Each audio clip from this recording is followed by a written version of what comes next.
الشیطان الرجیم بسم اللہ الرحمن الرحیم. And of time the last chapter یا آخر الزمان کے گم شدہ ابواب کا دوسرا حصہ. علامات قیامت جو قرآن شریف میں آئی ہیں مثلا امام مہدی کا ظہور، فتنہ دجال یا پھر حضرت عیسیٰ علیہ السلام کا دوبارہ حضور، ان کا تذکرہ قرآن شریف میں کیوں نہیں ہے؟ اس عام سوال پہ اگلی نشستوں میں یقیناً بحث ہوتی رہے گی، لیکن ذرا اسی نقطے سے متعلق قرآن شریف کی اس آیت پہ غور فرمائیے. اور ہم نے اسے یعنی ابراہیم علیہ السلام اور لوط علیہ السلام کو اس زمین پر نجات دی جس میں ہم نے اہل عالم کے لیے برکتیں رکھی تھی. آخر یہ کس زمین کا تذکرہ ہے؟ اس آیت میں کس طرف اشارہ ہے؟ یا پھر یہ آیت مبارکہ جہاں حضرت موسیٰ علیہ السلام کے کوہ طور پہ جانے کے بعد جب ان کی قوم نے بچڑے کی پرستی شروع کر دی تو ارشاد باری تعالیٰ ہوا کہ اور یاد کرو جو ان سے کہا گیا کہ اس بستی میں رہو اور اس میں جو چاہو کھاؤ اور کہو بخش دے اور عاجزی کے ساتھ اس میں داخل ہو، ہم تمہارے گناہ معاف کر دیں گے اور اچھا عمل کرنے والوں کو زیادہ کر دیں گے. یہاں کس بستی کا ذکر ہے؟ کس طرف اشارہ ہے؟ اور پھر جب سلیمان علیہ السلام کی بادشاہت کا ذکر ہوا تو ارشاد والی تعالیٰ ہوا کہ ہم نے ہواؤں کو سلیمان علیہ السلام کے تابع کر دیا تھا اور اس کے حکم کے مطابق وہ چلا کرتی تھی اس زمین میں جس میں ہم نے برکت رکھی اور ہم تمام چیزوں کا علم رکھتے ہیں. یہ کس سرزمین کا ذکر ہے؟ اور پھر قرب قیامت کی ایک نشانی جو یوں بیان ہوئی کہ جس بستی کے لوگوں کو ہم نے ہلاک کر دیا تھا ان کا حرام کر دیا کہ وہاں جا سکے حتیٰ کہ یاجوج و ماجوج کھل جائیں اور وہ تمام بلندیوں سے اترتے نظر آئیں گے. یاجوج و ماجوج کا قصہ اور ان سے منسلک مختلف نظریات میں گفتگو بعد میں لازمن ہوگی، لیکن اس آیت میں ایک بستی کا ذکر جس کا نام بیان نہیں ہوتا. یہ ذہن میں رہے کہ مکہ مکرمہ کا نام مکہ کے نام سے اور مدینہ منورہ کا نام یثرب کے نام سے قرآن شریف میں موجود ہے. اور یہ بات عجیب سی لگتی ہے کہ قرآن میں اس سرزمین یا بستی کا نام بیان نہیں ہو رہا جس طرح بار بار اشارہ ہو رہا ہے. اور پھر سورہ بنی اسرائیل میں ایک واضح اشارہ تاکہ ہمیں ملتا ہے کہ کس طرف اللہ تعالیٰ بستی یا سرزمین کا تذکرہ کر کے کس طرف اشارہ فرما رہے ہیں. اس آیت میں بات فرمائیے پاک ہے وہ ذات جو لے گئی اپنے بندے یعنی رسول اللہ صلی اللہ علیہ وسلم کو راتوں رات مسجد الحرام سے مسجد الاقصیٰ تک جس کے گرد و نواح کو ہم نے برکت دی تاکہ اسے اپنی کچھ نشانیاں دکھائیں. بے شک اللہ سب سننے اور دیکھنے والا ہے. لیکن پھر احادیث مبارکہ ہمیں اس سرزمین یا بستی کا پتہ دیتے ہیں. حضرت جابر بن عبداللہ رضی اللہ تعالیٰ عنہ سے روایت ہے کہ انہوں نے رسول اللہ صلی اللہ علیہ وآلہ وسلم سے سنا کہ جب قریش نے میری بات پہ یقین نہ کیا تو اللہ نے یروشلم کو میری آنکھوں کے سامنے کر دیا اور میں نے اس کی تفصیل دیکھ کر بیان کی. ان واضح اشاروں کے باوجود یہ ایک عجب پراسرار سا معاملہ کہ یروشلم کا نام قرآن شریف میں نہیں، جبکہ کئی واقعات جن کا ذکر اور قیامت سے پہلے متعلق اہم ترین پیشن گوئیاں اسی شہر کے بارے میں. مکہ مکرمہ اور مدینہ منورہ کے بعد یروشلم وہ واحد شہر ہے جہاں اللہ کے کسی نبی کی تعمیر کردہ مسجد موجود ہے یعنی مسجد اقصیٰ. اسلامی اسکالرز کے نزدیک جو کہ آخر الزمان یا وقت اختتام تک ایک اہم کردار یروشلم کو ادا کرنا ہے، غالب اسی لیے ایک مقدس سا بادل اسے ڈھانپے رکھا اور بہت زیادہ تحریر اس شہر کے بارے میں آپ کو اسلامی لٹریچر میں نہیں ملتی. لیکن غالباً اب وہ وقت آ گیا ہے کہ وہ بادل خود بخود تیزی کے ساتھ ہٹ رہا ہے اور وہ واقعات یروشلم میں ظہور پذیر ہونے جا رہے ہیں جو پھر تمام دنیا کو اپنی لپیٹ میں لیں گے۔ موجودہ دنیا کو سمجھنے کے لیے یروشلم ایک کلید ہے، اور کسی بھی شخص کے لیے آج کی دنیا کی سمجھ ناممکن ہے جب تک وہ یروشلم کو نہ سمجھ لے، کیونکہ یہ شہر جو کہ مسلمانوں، یہودیوں اور عیسائیوں تینوں کے لیے اہم ہے، عام ترین ہے، تاریخ کے اختتام اور وقت کے خاتمے کی طرف ایک انتہائی اہم کردار ادا کرے گا۔ یہ متضاد دعووں کا مرکز ہے۔ یہودیوں کو یقین ہے کہ یہ ان کے مسیحا کی آمد کا مرکز ہوگا، جس کے بعد ان کے سنہرے دور کا آغاز ہوگا اور وہ وہیں سے ساری دنیا پہ حکومت کریں گے۔ یہ عقیدہ عیسائیوں کا ہے کہ جب عیسیٰ علیہ السلام واپس آئیں گے تو یروشلم ہی وہ مرکز ہوگا جہاں سے وہ عیسائیوں کے تمام عقیدوں یعنی تثلیث، حلول اور صلیب وغیرہ کی تصدیق کریں گے، جبکہ مسلمانوں کا ایمان ہے کہ یروشلم کا مقدر تحریر ہے کہ وہ اسلام کے دین حق کو سچا ثابت کر کے عیسائیت اور یہودیت کی تکذیب کرے گا۔ چونکہ تینوں دعوے دار ہی حضرت ابراہیم علیہ السلام سے وابستہ یا دین ابراہیمی سے جڑے ہونے کے باوجود شدید تر اختلافات بھی رکھتے ہیں، چنانچہ سچا بھی کوئی ایک ہی ہوگا ان سے۔ یروشلم کا ذکر نام کے ساتھ تو قرآن شریف میں کہیں نہیں، لیکن یہ آیت قرب قیامت کی نشانیوں کے تناظر میں ملاحظہ فرمائیے جہاں اللہ تعالیٰ یروشلم کی قسمت کا اعلان یوں کرتے ہیں، جب آخری دور آئے گا تو یہودی ارض مقدس میں لائے جائیں گے جہاں سے انہیں نکالا گیا تھا۔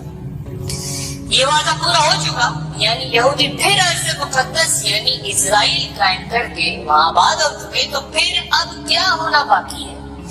یروشلم دنیا کے قدیم ترین شہروں میں سے ہے جو کہ اپنی 4000 سالہ تاریخ میں کم از کم 2 بار مکمل طور پہ تباہ ہوا۔ 52 بار بیان ہوتا ہے کہ اس پہ حملے اور 44 بار مختلف قوموں نے قبضہ کیا۔ یہ تل ابیب اور بحر روم یا بحر ابیض جسے میڈیٹرینین سی بھی کہتے ہیں، اس سے کچھ 60 کلومیٹر مشرق میں، جبکہ بحر مردار یا ڈیڈ سی سے 35 کلومیٹر کے فاصلے پر جبل یہودا کی پہاڑوں میں گرا ہے۔ یہودیوں کے لیے یہ گزرے 3000، عیسائیوں کے لیے 2000 اور مسلمانوں کے لیے 1400 سال سے مقدس اور اہم ترین ہے۔ 8 لاکھ آبادی کے ساتھ یہاں 64% یہودی، 32% مسلمان اور صرف 2% عیسائی رہتے ہیں۔ یہودیوں کے لیے یہاں پہ 1204 عبادت خانے ان کے،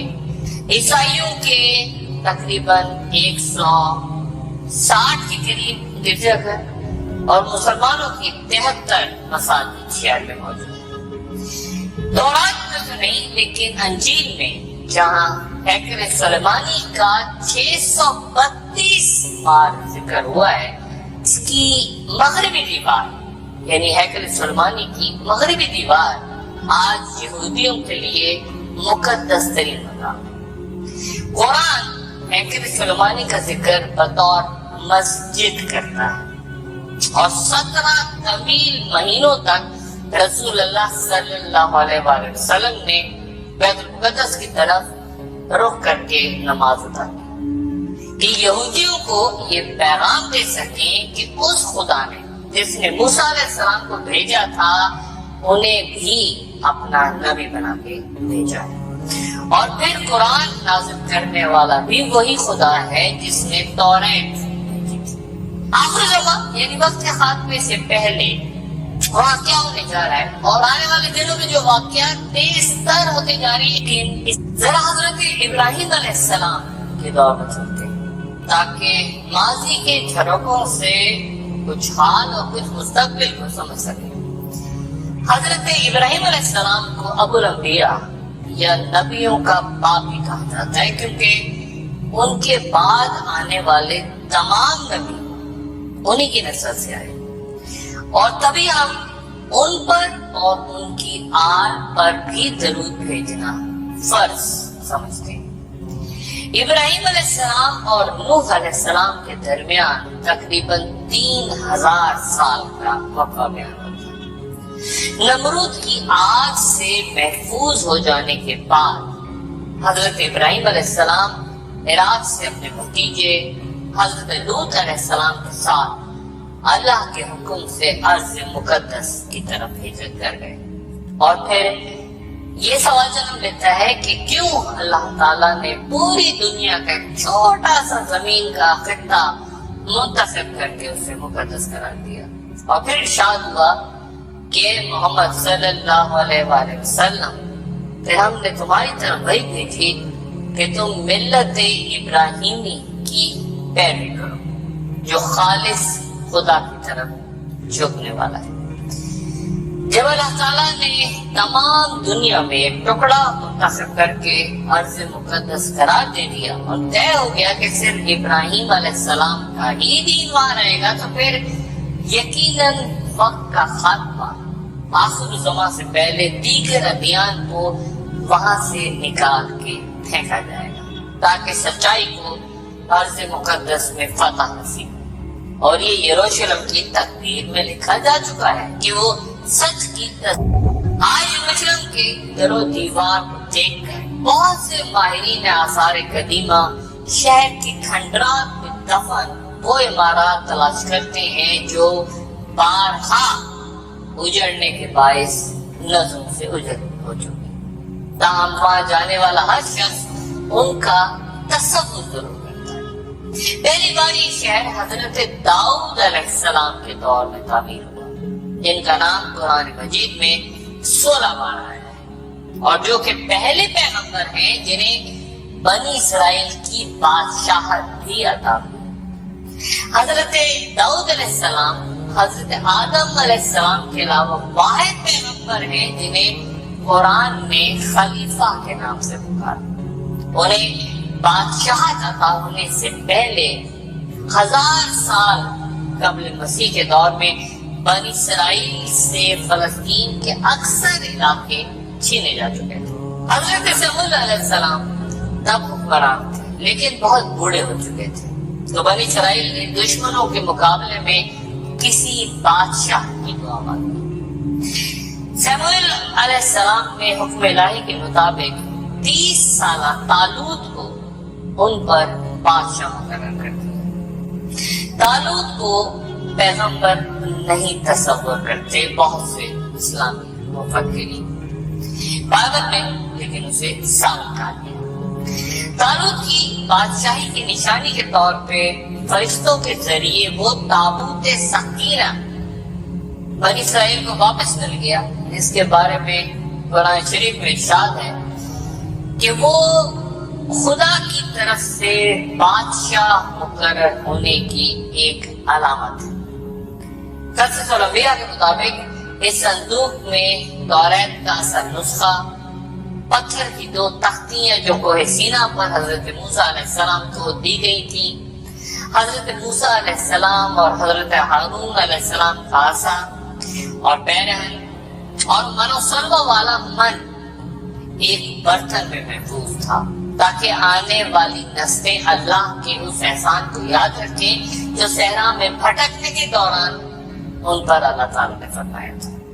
داؤد علیہ السلام نے ایک کم سے نوجوان کے طور پہ طالوت کے لشکر میں تب شمولیت اختیار کی جب دشمن فلسطینیوں کا ایک پہلوان جالوت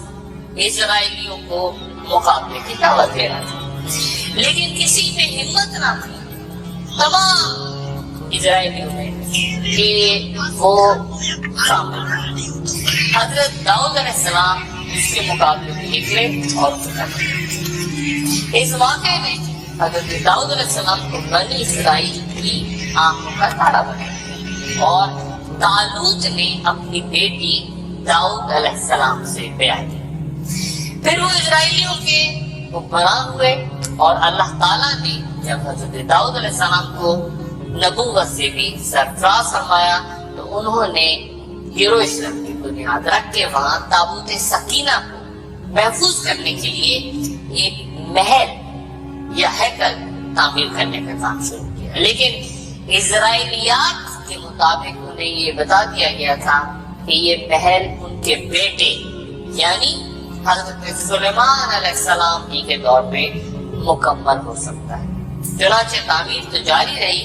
حضرت داؤد علیہ السلام اور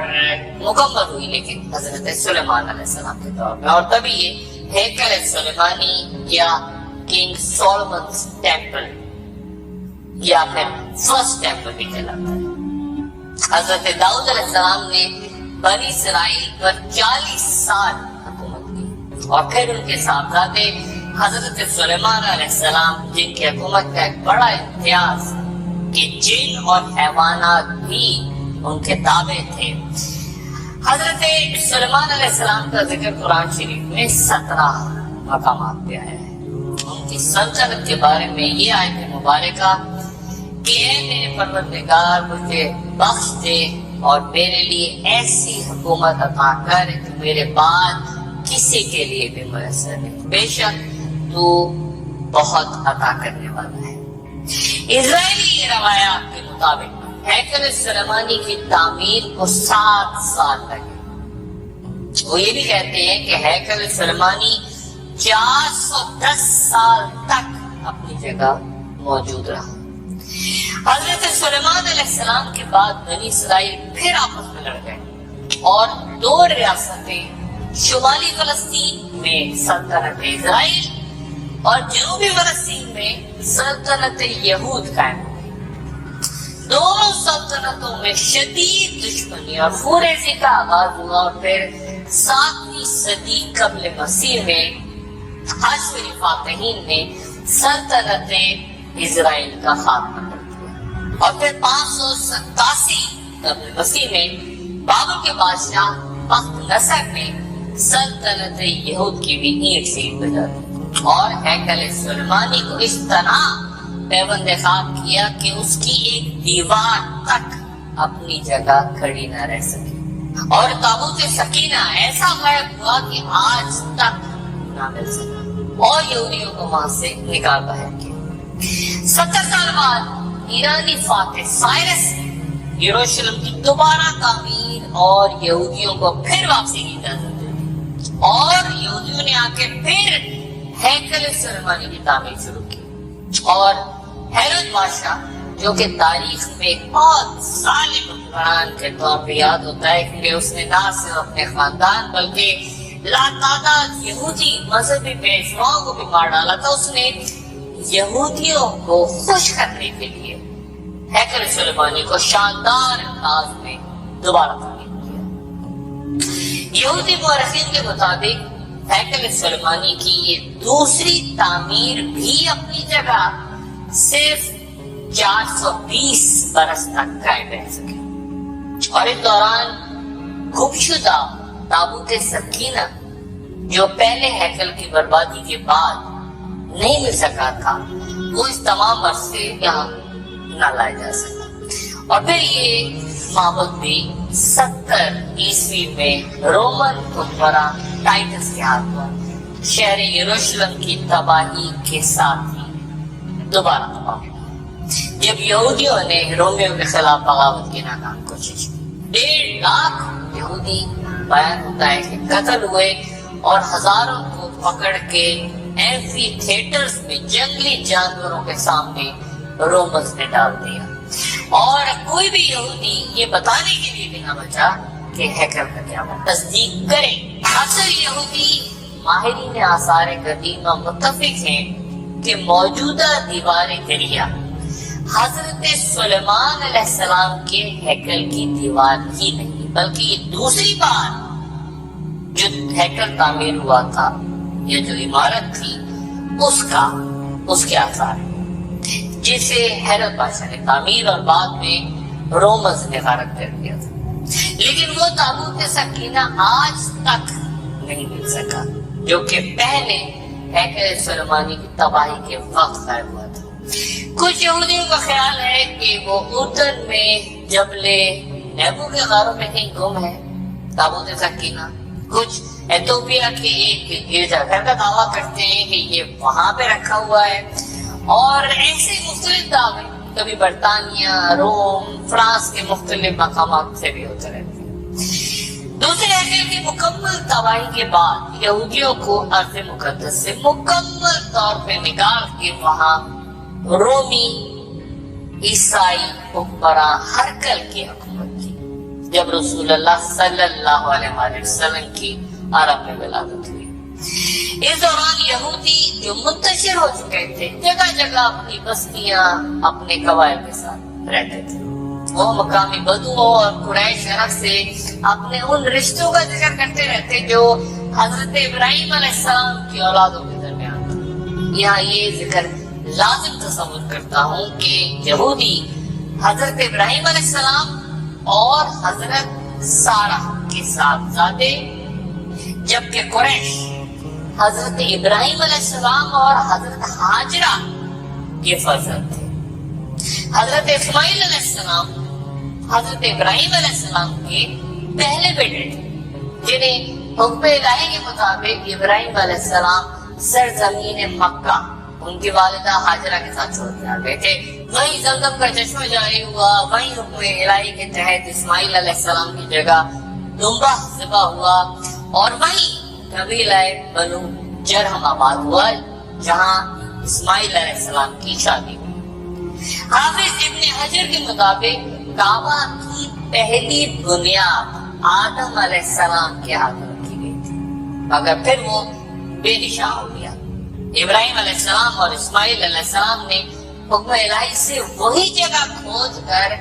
وہاں سابق تعمیر کی بنیادوں پر بیت اللہ کی تعمیر نو کی۔ عرب مورخین کے مطابق اسماعیل علیہ السلام اور ان کی والدہ ہاجرہ دونوں بیت اللہ کے قریب حرم میں ہی مدفون ہیں۔ اسماعیل علیہ السلام کے 12 صاحبزادے تھے جو سب عرب کے مختلف قبائل کے سردار بنے، جبکہ ابراہیم علیہ السلام کے دوسرے صاحبزادے اسحاق علیہ السلام جو کہ حضرت سارہ سے تھے،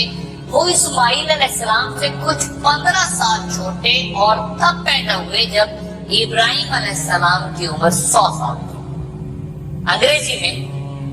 انہیں آئیزیک کہتے ہیں، اور ان کی قبر بھی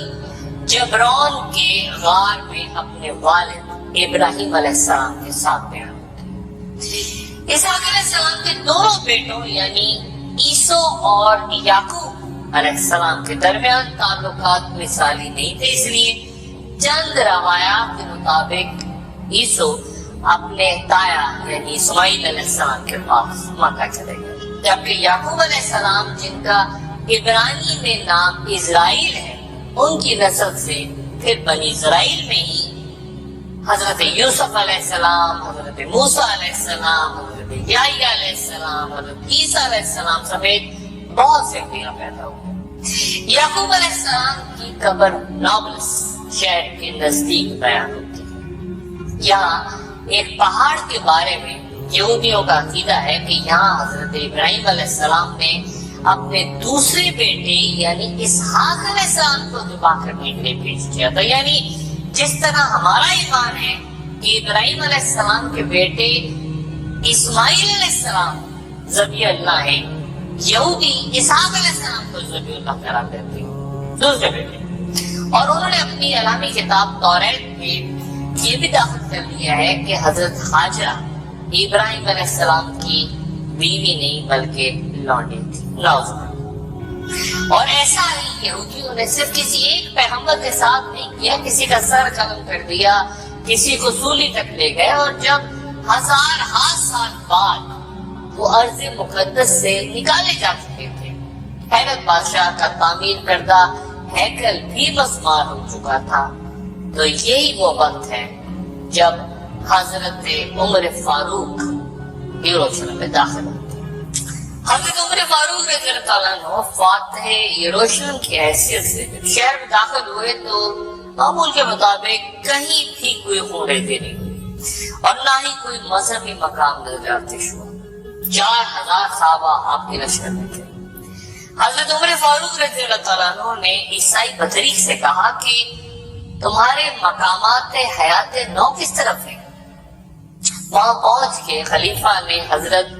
عیسیٰ علیہ السلام کی موت اور حیات نو کے نظریے کے مطابق بنائی گئی عالی شان یادگار عمارت دیکھ کے شدید دکھ کا اظہار کیا، کیونکہ اسلام نے حضرت عیسیٰ علیہ السلام کی صلیب پر موت کو غلط قرار دیا ہے۔ آپ اسی مقام پہ کھڑے تھے کہ نماز کا وقت ہو گیا۔ خلیفہ سے درخواست کی گئی کہ وہ وہیں نماز ادا کر دیں، لیکن آپ اس گیٹے سے باہر نکلے اور فرمایا کہ اگر میں نے یہاں نماز ادا کر لی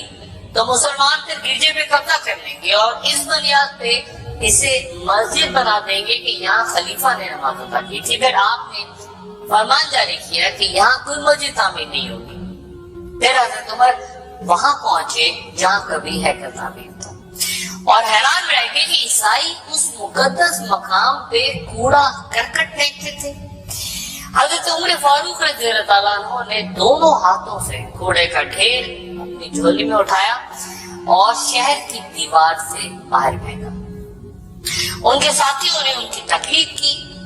حضرت عمر فاروق رضی اللہ تعالیٰ عنہ نے علم اسرائیلیات کے ماہر کو طلب کیا اور اس کے سامنے قرآن شریف کی 17ویں اور 18ویں سورتیں تلاوت فرمائی، جن میں حضرت داؤد علیہ السلام، حضرت سلیمان علیہ السلام اور ہیکل سلیمانی کے واقعات ہیں۔ پھر انہوں نے یہودی کعب سے کہا کہ وہ اس بہترین مقام کا چناؤ کریں جہاں مسلمان نماز ادا کر سکیں۔ کعب نے شمال کی جانب ایک پہاڑ کی طرف اشارہ دیا، لیکن اگر مسلمان وہاں عبادت کرتے تو مکہ کے ساتھ ساتھ ان کا رخ یہودیوں کے مقامات مقدسہ کی طرف بھی ہو جاتا۔ حضرت عمر فاروق رضی اللہ تعالیٰ عنہ نے کعب کی تجویز مسترد کرتے ہوئے ہیرود بادشاہ کی شاہی بالکنی والی جگہ کا انتخاب کیا، جہاں سادہ لکڑی سے ایک عمارت تعمیر کی گئی، جس میں عبادت کرتے وقت صرف مسلمانوں کا رخ مکے کی طرف ہوتا۔ یہ مسجد اقصی ہے۔ اذان کے لیے حضرت بلال حبشی رضی اللہ تعالیٰ عنہ سے درخواست کی گئی، جو کہ اپنے آقا و مولا رسول اللہ صلی اللہ علیہ وآلہ وسلم کے وصال کے بعد سے اذان دینا چھوڑ چکے تھے،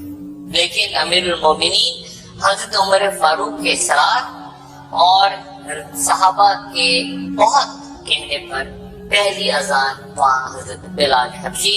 رضی اللہ تعالیٰ عنہ نے دی اور سب نے امیر المومنین کے پیچھے نماز پڑھی۔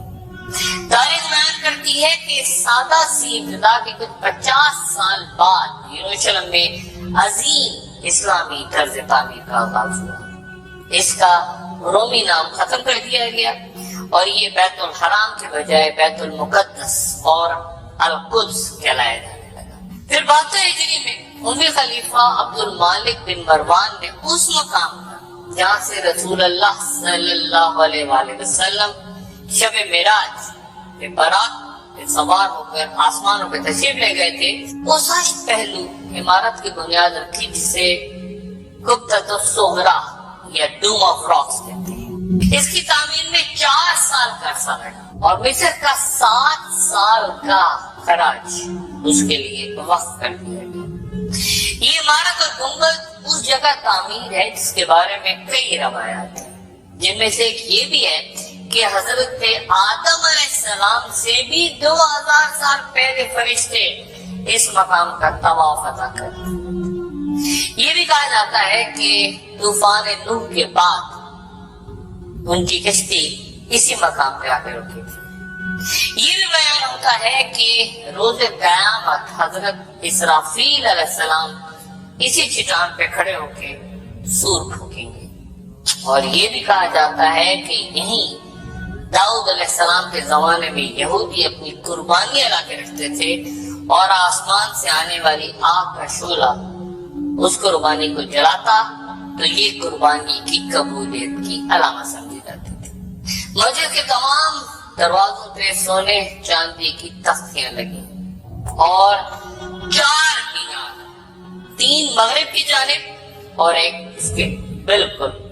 سامنے۔ مسجد اقصی کی تعمیر اس گنبد والی مسجد سے کچھ فاصلے پہ اس حرم کے جنوبی حصے میں ہے۔ وضاحت اس لیے ضروری کہ بہت سے حضرات اس سنہری گنبد والی قطبۃ الصغریٰ کو مسجد اقصی سمجھتے ہیں، جہاں نماز کا ثواب 25,000 نمازوں کے برابر تصور ہوتا ہے۔ یہ روئے زمین پر تعمیر ہونے والی دوسری مسجد ہے جو کہ کعبہ کے 40 سال بعد تعمیر ہوئی تھی، یعنی حضرت داؤد علیہ السلام کے دور میں، اور اسی کی پرانی عمارت کی باقیات کی ایک دیوار، یعنی اس مسجد کی مسلمان جس پہ ایمان رکھتے ہیں اس دیوار کو یہودی اپنی مقدس ترین عبادت گاہ یعنی دیوار دریا کہتے ہیں، اور ہیکل سلیمانی کی تباہی اور اپنی گمشدہ عظمت کی یاد میں وہاں پہ روتے ہیں۔ یہاں یہ بیان بھی ضروری ہے کہ مسجد کا لفظ مورخین عموماً صرف مسجد اقصی کی عمارت کے لیے استعمال نہیں کرتے بلکہ اس پورے رقبے کے لیے کرتے ہیں جو کہ حرم شریف کی حدود میں شامل ہے، یعنی تمام مینار، گنبد، دالان، مسجد اور قطبۃ الصغریٰ۔ قطبۃ الصغریٰ کو انگریزوں نے مسجد عمر کا نام دے دیا تھا، حالانکہ وہ مسجد یا نماز با جماعت کی جگہ نہیں بلکہ مسجد کے صحن میں واقع گنبدوں میں سب سے بڑا گنبد ہے جو محض اس کے نیچے متبرک چٹان کے لیے تعمیر کیا گیا۔ یہ بھی بیان ضروری کہ فلسطین میں قبلہ جنوب کی جانب ہے۔ رسول اللہ صلی اللہ علیہ وآلہ وسلم دین ابراہیمی کے احیاء کے لیے خانہ کعبہ کے نزدیک مقام ابراہیم پہ اس طرح نماز ادا فرماتے شروع کے دور میں کہ بیت المقدس بھی سامنے آ جاتا۔ ہجرت کے بعد بھی تقریباً 2 سال آپ مسجد اقصی کی طرف رک کر کے نماز ادا فرماتے، لیکن پھر ایک روز آپ صلی اللہ علیہ وآلہ وسلم مدینہ سے باہر مسجد بنی سلمہ میں بیت المقدس کی طرف رک کر کے نماز عصر ادا فرما رہے تھے، اور ابھی 2 ہی رکعت نماز ادا کی تھی کہ وہی نازل ہوئی، اے محمد صلی اللہ علیہ وآلہ وسلم اپنا رخ مسجد الحرام کی طرف پھیر دو اور جہاں بھی ہو اس کی طرف پھیر دو۔ چنانچہ باقی نماز رسول اللہ صلی اللہ علیہ وآلہ وسلم نے خانہ کعبہ کی طرف رخ کر کے ادا کی، اور اسی بنا پہ تحویل کعبہ کے واقعے کے بعد مسجد بنی سلمہ کا نام مسجد قبلتین ہو گیا، یعنی 2 قبلوں والی مسجد۔ گفتگو کے آغاز میں میں نے کہا تھا کہ قرآن میں یہ رسول کا نام لے کے ذکر نہیں، لیکن آخر الزمان کی ایک علامت اس طرح بیان ہوتی ہے، اور اس یعنی موسیٰ علیہ السلام کے بعد ہم نے بنی اسرائیل سے کہا کہ اس سرزمین میں سلامتی سے رہو، اس شرط کے ساتھ کہ تم راستے پہ قائم اور اللہ کے فرما بردار بن کے رہو گے۔ پھر جب آخرت کا وقت قریب آئے گا تو ہم دنیا کی قوموں میں سے نکال کر تمہیں یہاں لے آئیں گے۔ قرآن پاک کی اس آیت کا ذرا غور فرمائیے کہ ہم تمہیں دنیا کی قوموں سے نکال کے یہاں لے آئیں گے، اور پھر موجودہ اسرائیل کو دیکھیں جہاں دنیا بھر کے ملکوں بشمول مسلم ممالک کے لوگ وہاں جمع کیے گئے ہیں، کئی یورپین ملکوں سے بھی لوگ، بلکہ بہت بڑی تعداد میں یورپ سے وہاں آئے، اور وہ اپنی جینیٹک بیسس جنیاتی مشابہت جو ابراہیم علیہ السلام کے صاحبزادے اسحاق علیہ السلام کی نسل سے تھی اس کو گویا اب وہ وہاں تحلیل ہو چکی ہے۔ کیا اس پیش بینی پر ہمارا دل اللہ تعالیٰ کی عظمت سے بھر نہیں جاتا کہ یہ موضوع صرف مسلمانوں کے لیے نہیں بلکہ ہم سے کئی زیادہ عیسائیوں اور یہودیوں کے لیے غرض یہ کہ یہودی مسجد اقصی کی شہادت اور اس کے مقام پہ ہیکل سلیمانی کی تعمیر کے لیے مکمل طور پر تیار ہے، لیکن تعمیر کا آغاز کرنے کے لیے انہیں خدا کی طرف سے اشارے کا انتظار ہے، اور وہ اشارہ ایک سرخ گائے کی شکل میں ہوگا جسے وہ ذبح کر کے جلائیں گے، اور اس کی راکھ سے اسرائیل کے عوام کو پاک کیا جائے گا، جس کے بعد اسرائیلی کہتے ہیں کہ ہیکل میں کوئی بھی ناپاک داخل نہیں ہو سکے گا۔ اس سرخ گائے کی پیدائش کی کئی بار خبر دی گئی۔ کہا جاتا ہے کہ اس گائے کو اپنی پیدائش سے 3 سال بعد ہیکل سلیمانی کی تطہیر کے لیے یہودی لے کر آئیں گے۔ اسی طرح آثار قدیمہ کی تلاش پر مسجد اقصی اور قطب الصغری دونوں کے نیچے وسیع و ریز سرنگیں کھودی جا چکی ہیں، اور یہ کام کئی دہائیوں سے انتہائی منظم طریقے پہ کیے جا رہے ہیں، اور اس کا نتیجہ یہ ہے کہ یہ دونوں مقدس عمارتیں اس وقت کھوکھلی بنیادوں پہ کھڑی ہیں، اور معمولی سا ارتعاش انہیں زمین بوس کر سکتا ہے۔ اسرائیلی حکومت کا کہنا ہے کہ سرنگ کے کھودے جانے کا مقصد ہیکل سلیمانی کی باقیات کی تلاش ہے، یعنی مسجد اقصی کی شہادت۔ حضرت عبداللہ ابن عمر رضی اللہ تعالیٰ عنہ سے روایت ہے کہ رسول اللہ صلی اللہ علیہ وآلہ وسلم نے فرمایا، یا اللہ ہمارے شام پہ رحم فرما اور ہمارے یمن پہ رحم فرما۔ لوگوں نے پوچھا اور ہمارے نجد پہ؟ رسول اللہ صلی اللہ علیہ وآلہ وسلم نے پھر فرمایا کہ یا اللہ ہمارے شام اور ہمارے یمن پہ رحم فرما۔ کچھ نے پھر نجد کا پوچھا تو آپ صلی اللہ علیہ وآلہ وسلم نے فرمایا کہ وہاں زلزلے اور تباہیاں رونما ہوں گی، اور وہیں سے شیطان اپنا سر نکالے گا۔ صحیح بخاری کی حدیث ہے۔ تیسرا روزہ وقت، واقعات، سانحے، خوریزی اور جنگیں جو وہ منظرنامہ تخلیق کر رہی ہیں جہاں آخر الزمان کی بڑی نشانیاں ہمارے بالکل سامنے نظر آتی ہیں۔ اگلی نشست میں گفتگو جاری رہی۔